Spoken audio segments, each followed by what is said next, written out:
Hi everyone, I thought I would do the second vlog on the habits from How Women Rise because I have just read Habit 2 and it just really resonated with me straight away and particularly feels quite actionable, not just for me personally but even in a few little tweaks to some of the sessions that I run for personal growth. So Habit 2 is expecting others to spontaneously notice and reward your contributions.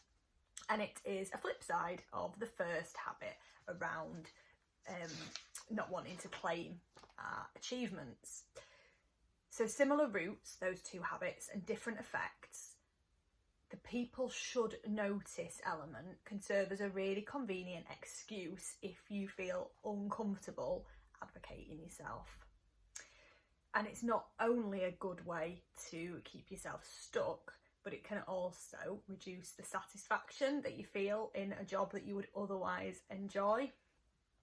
So, key point to remember, companies don't make great products and then hope that customers want to buy them because customers should want to buy them. They've got a marketing department who effectively promote that product and promote what they do. So as professionals, we also need to be doing that more.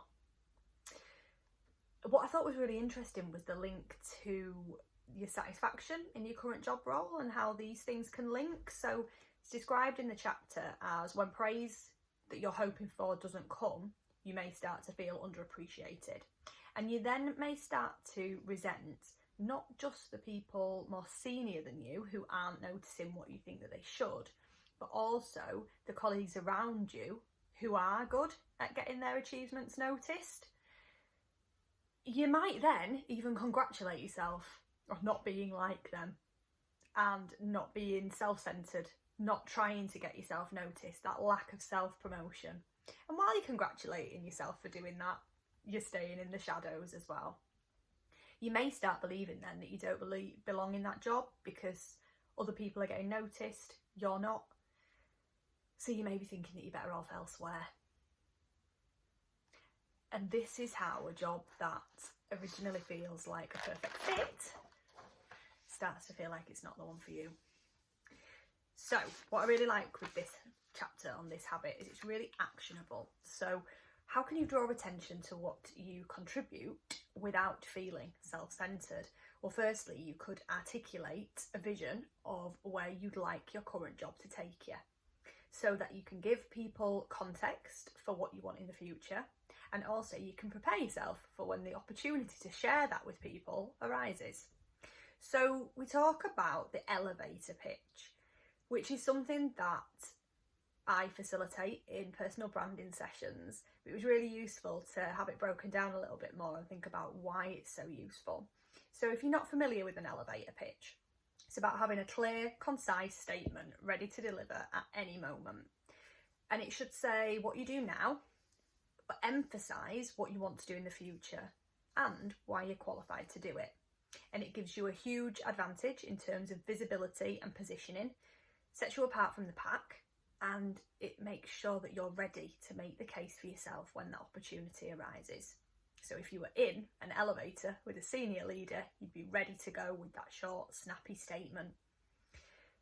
And we talk about Dong Lao, who advocates the elevator pitch concept, and he talks about how great careers are often built on chance encounters, so it pays to be prepared for them.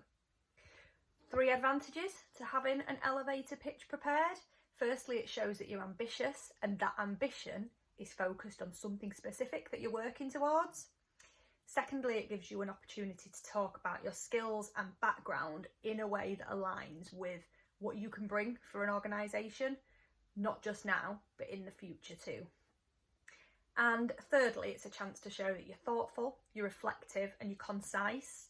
And concise is going to be really important for senior leaders who are pressed for time and are used to asking people to bottom line the information.